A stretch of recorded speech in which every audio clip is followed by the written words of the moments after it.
So, if anyone needed a reminder that memes could be political as well as funny, if anyone needed a reminder that China's a big and creative place, if anyone needed a reminder that memes are funnier when people post themselves naked with grass-bound horses, we just got all of that, and thank you so much for that. Talk to us a little bit about where people find these memes. How do you discover this? Is there a 4chan? Is there a Reddit? What's the equivalent within the Chinese internet space for people who sort of want to get online and start finding out what's going on in that conversation? So the way I find memes, they're actually they're hard to find because the internet's so censored. But I follow a lot of people on Weibo, and that's how a lot of these memes are actually generated. It's on Weibo, which is China's Twitter. So as far as I'm aware, there's not a Reddit equivalent, and certainly there is for other memes, but for political memes, they're most potent on Weibo because there's that element of danger. So you can find some of these memes when I'm just following people, and then I often search for sensitive words. I use keywords, and then I find out that the jokes are kind of just floating around using these keywords. So we're going to hand over to Bia Granja. Bia, when I started looking for her multiple online internet identities, I found something like 6 Twitter feeds. The one that I was initially intrigued by was Campus Party Bra, which sounded far more interesting and titillating than it actually turned out to be. But she's best known as the curator of youpix, which is this amazing convener of meme-based events in Brazil. And can I stand up? Okay. So I'm Brazilian. I like to gesticulate a lot. So yeah, I'm the curator of a few internet events in Brazil, but the one that I'm always, like my day-to-day job is at youpix. It all began with a print magazine talking about digital culture, but the thing that kind of changed our lives was the festival. The last one had more than 6,000 people. Moot was there, and I think, I'm going to show you a little bit about it, but I think if you're here at ROFLCon, you already understand how big this internet culture thing and the memes are. They are serious business.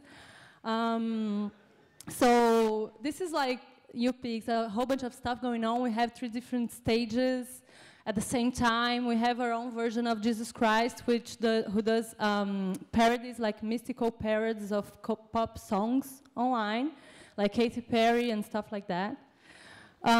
We like to do like a big mix between discussions about the cultural revolution that's going on the internet and just pure fun, you know. So for example, we can go from Gilberto Gil. How many of you know Gilberto Gil? So he used to be the former Minister of Culture. He's like a singer. And he fought a lot for the Creative Commons and to digitalize the government and stuff like that. So we had him on stage, and after that we just had like a web culture quiz where whenever you got the answers wrong, you get like a pie in your face. And actually that was very funny because it was much more funny to get the pies on your face, and people were like getting stupid questions like, which singer sings Friday? Rebecca Orange, Rebecca White, Rebecca Black, and they were getting that wrong, so they could like get a pie in the face. So as I said, we had Moot last year there when we were like talking about this big revolution, and somehow he ended up on stage dancing to one of the biggest virals of last year of 2011 with the biggest blogger, the biggest vlogger, and the biggest Twitter on Brazil. And I don't think you'll be able to understand what we're singing, but it's funny to watch Moot dancing, so I'm going to show you, okay?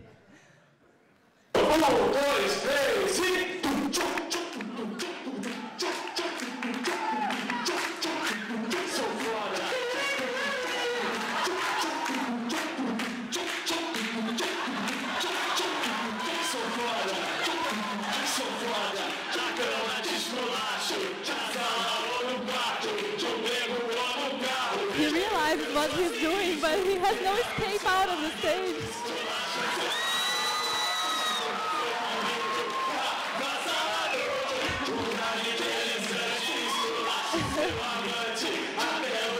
So yeah, it goes on, and that was pretty funny. Sorry, Moot, to show this here. I think I was brought here to tell you a little bit about our internet culture, the internet culture in Brazil. We do have a lot of those, the internet memes. And I think the most famous one is Stencil. It's been featured like in Know Your Meme, and it's pretty self-explanatory. I think it's it's a mix between Kurt Cobain's reactions and When You See Your Shit Bricks, right? But whenever I started thinking about it, I thought, hey, it wouldn't make a lot of sense to just like keep translating and things for you. So I did a very brief guide to understanding Brazilian memes that you can read online. Just go there. But I really wanted to explain to you a little bit of what goes on in the Brazilians' minds, you know? Why do we do this stuff we do on the internet? I'm not sure. How many of you have heard of Cala Boca Galvão? And Tenso, did you know Tenso, or it was just like, okay, so not many of you. So Brazil has one of the most active and I think influential communities online, and not even half of the population is online yet, and we only speak Brazilian. I mean Portuguese. We don't speak Brazilian, we don't speak Spanish. I think that's something we should mention.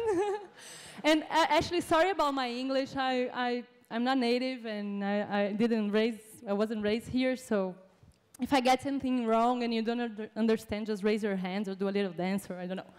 Tell me. So I wanted to tell you like 4 things about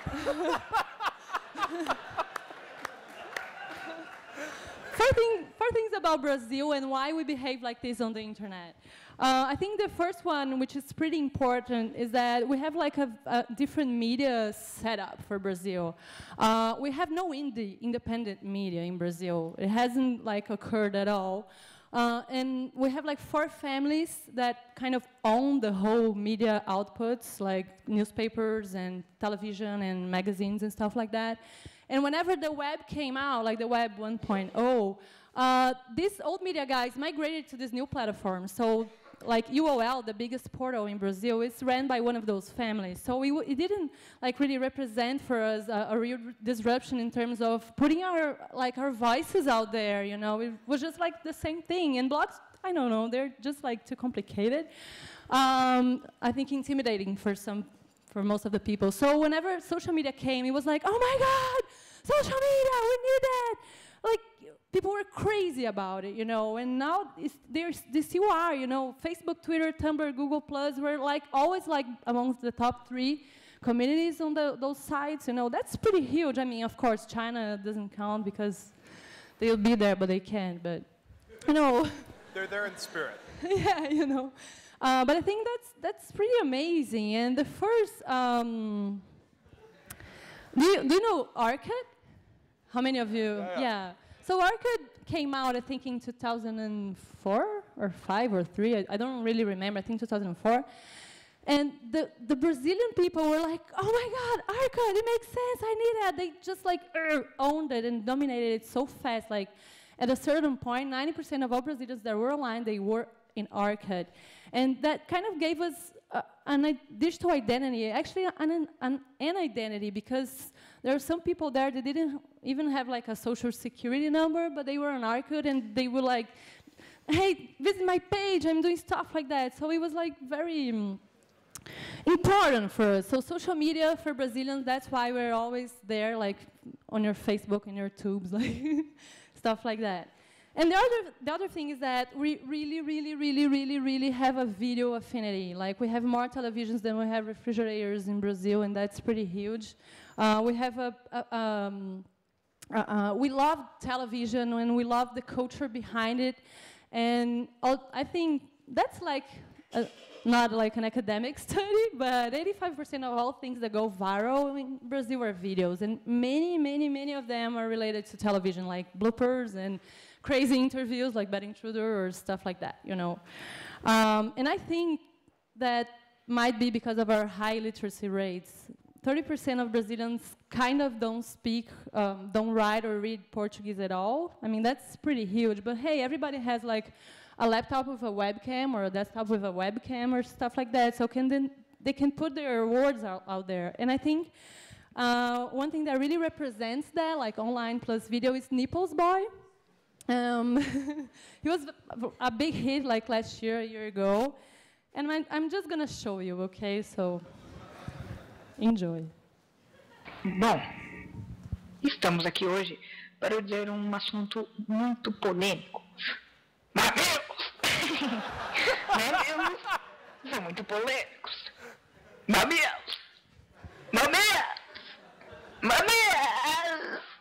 Mamilos! I don't know, I can think about a lot of other body parts that could be more controversial, right?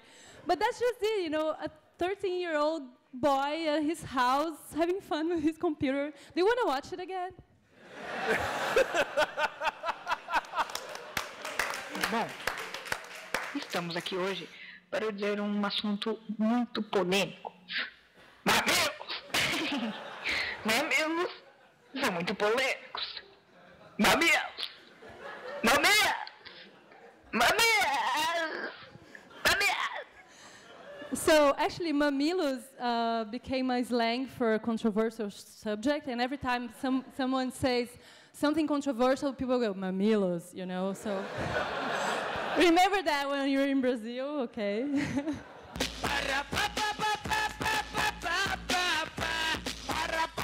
And since we're talking about videos, I think it would be good to mention that we have our own Rule 34.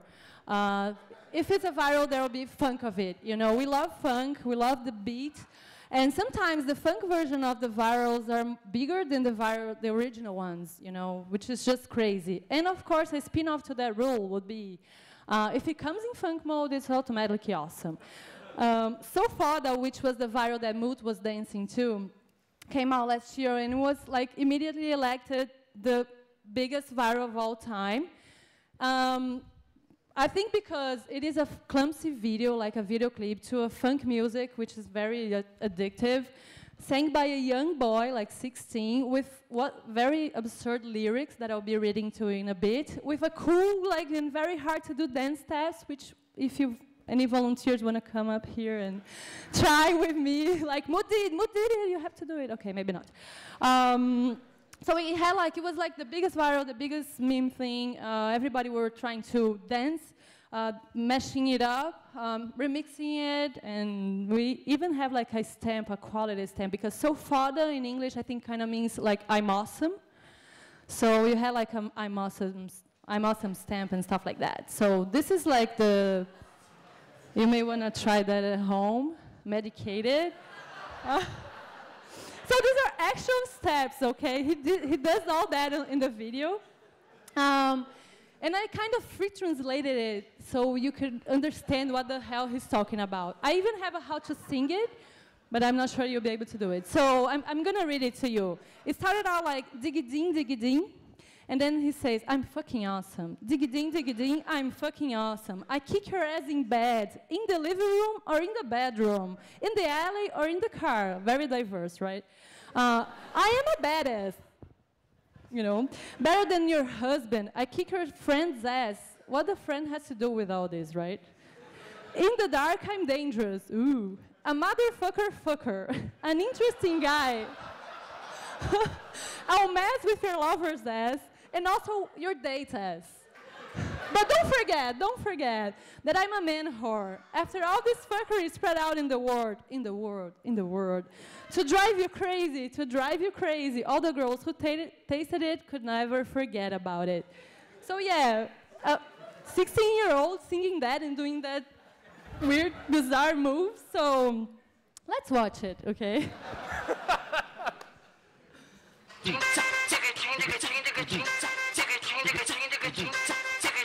Sou foda.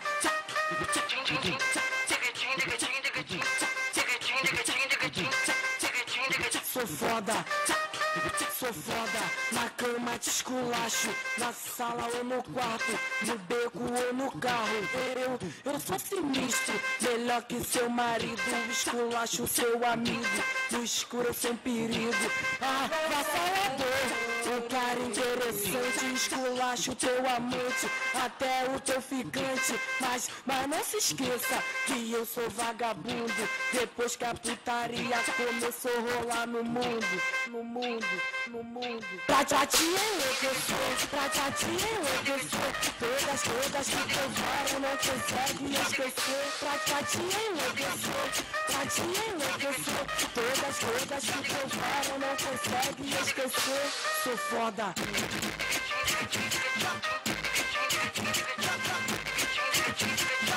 Eu sou sinistro.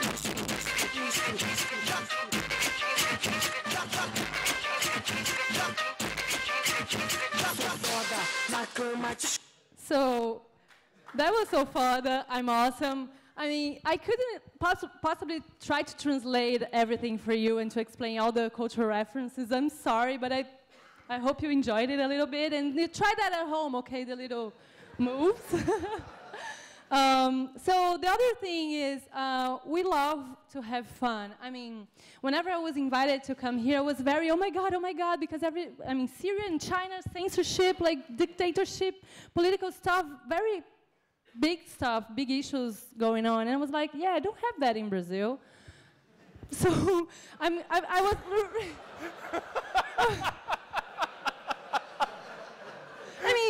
I was very, oh my God, I'll be like the dumb internet culture person, you know, but we don't have anything urgent. And those, like, how do you call that whenever you put those are ironic quotation marks for Brazilian internet culture. So I don't know what the name. Quotes. Yeah.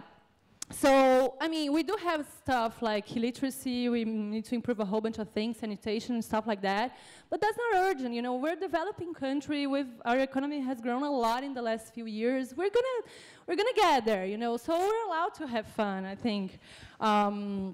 I think sometimes that's hard for other people to understand the Brazilian internet because we don't have like something going on like this. Oh, okay, so whenever the guys go out and they're like struggling Twitter and stuff, it means something. For us, just fun, you know? And that shows in our internet. The most influential person on Twitter around the globe, according to the New York Times, is Rafinha Bastos, the one that was dancing with Moot, and he's a comedian, you know? The biggest and most relevant bloggers right now, they're all related, like, dedicated to fun stuff, like rage comics, viral videos, and stuff like that. And that's okay. And I think another thing that is very important is that we love to laugh at ourselves. I mean, whenever the people came onto the internet, like, everybody came. Illiterate people, simpler people, and sometimes the elite, you know, like us, the early adopters, I don't know. We're kind of, no, really, it kind of sucks because we were like, oh my God, what are these people doing here? They don't know how to use the internet. They're doing it wrong. They're misspelling all the words and stuff. And actually, we have a whole bunch of internet memes, like slangs that are just like people misspelling stuff, you know.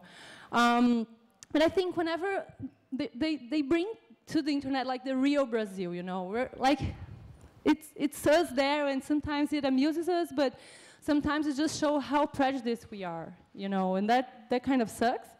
But hey, my thing is, let's have fun with it, you know, let's use it. It's a free democratic tool, it's amazing, it allows us to express ourselves. And while the elite, intellectual elite, is like debating about it, just let's have fun. And I think even if you don't know how to say the name of the website you visit every day, just allow yourself to do it. So I think Fala Sônia, this a big viral, is a materialization of that, you know. Let's see. Sônia, fala www.youtube.com.br. Blado com filtro. Não, YouTube. YouTube. www.youtube.com.br. Não tem BR, é www.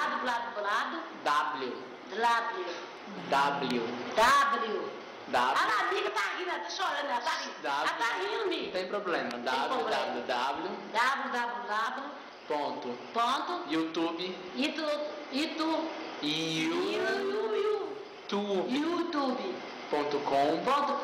YouTube.com. Isso, vamos de novo. Isso. www. Não, só são três.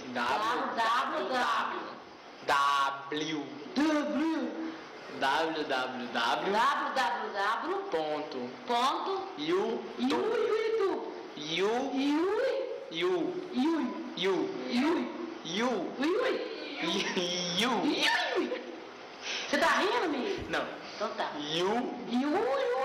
Fala Oh my God. So I think that's basically what I wanted to say. That's Brazil, you know, the real Brazil. We don't know how to say YouTube, but we're there and we're owning it. Yeah. Fuck. So, obrigado.